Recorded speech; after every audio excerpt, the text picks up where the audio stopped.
প্রাণ দুধে ভেজাল এবং ডিটারজেন্টের অস্তিত্ব পাওয়া গেছে। কি বিশ্বাস হচ্ছে না? প্রথমে গেলাম, গিয়ে সেখানে দেখলাম যে তারা এগুলো কেমিক্যাল তৈরি করছে। নিরাপদ খাদ্য রাশি থেকে এসেছেন, পুরো ল্যাব নিয়ে এসেছেন।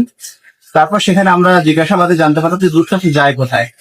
তারা জানালেন যে এখানে দুধটা তারা এই সেন্টারের মাধ্যমে তারা বিতরণ করেন। তারা এখানে দিয়ে এসছে, এখানে আসলাম, এসে তাদের এখানে তো কেমিক্যাল পাইনি, দুধ রেডিমেড দুধ পেয়েছি। তো দুধ থেকে আমরা যাচাই বাছাই করে দেখলাম আসলে ডিটারজেন্টের অস্তিত্ব পেলাম, যেটা খুবই স্বাস্থ্যের জন্য খুবই ক্ষতিকর। তো সেই অনুযায়ী তারা অপরাধ স্বীকার করেছেন। এমন অবস্থায় আমরা তাকে নিজের আওতায় আনছি, এবং যে যে দুধগুলোতে স্যাম্পল গুলোতে পাওয়া হয়েছে ওরা আমরা বিনষ্ট করছি। হচ্ছে আমি যদি স্যার জেলে যাই, তাহলে এখানে স্যার ম্যানেজার বলেন, কারণ অপারেশনের ম্যানেজার বলেন বা ডিজেল স্যার বলেন, সবাই যাবে, কারণ আমার যোগসূত্রে একদম টোটালি স্যার সবার সাথে। আচ্ছা, তাহলে এই যে ভেজাল দুধ তারা বিক্রি করছে, এই মানুষের শরীরে দিনে দিনে পয়জন ঢুকিয়ে দিচ্ছে এবং এই পয়জন মানে বিষ ঢুকিয়ে দিচ্ছে। এই বিষে মানুষের একটা সময় অসুস্থ হয়ে পড়বে, মৃত্যু হবে।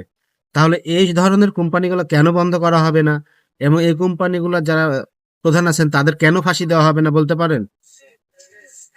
আপনাদেরকে আমরা যারা সাধারণ জনগণ তাদেরকে বলি যে প্রাণ কোম্পানিকে বর্জন করুন। এদের প্রত্যেকটা পণ্যে মৃত্যু ঝুঁকি আছে।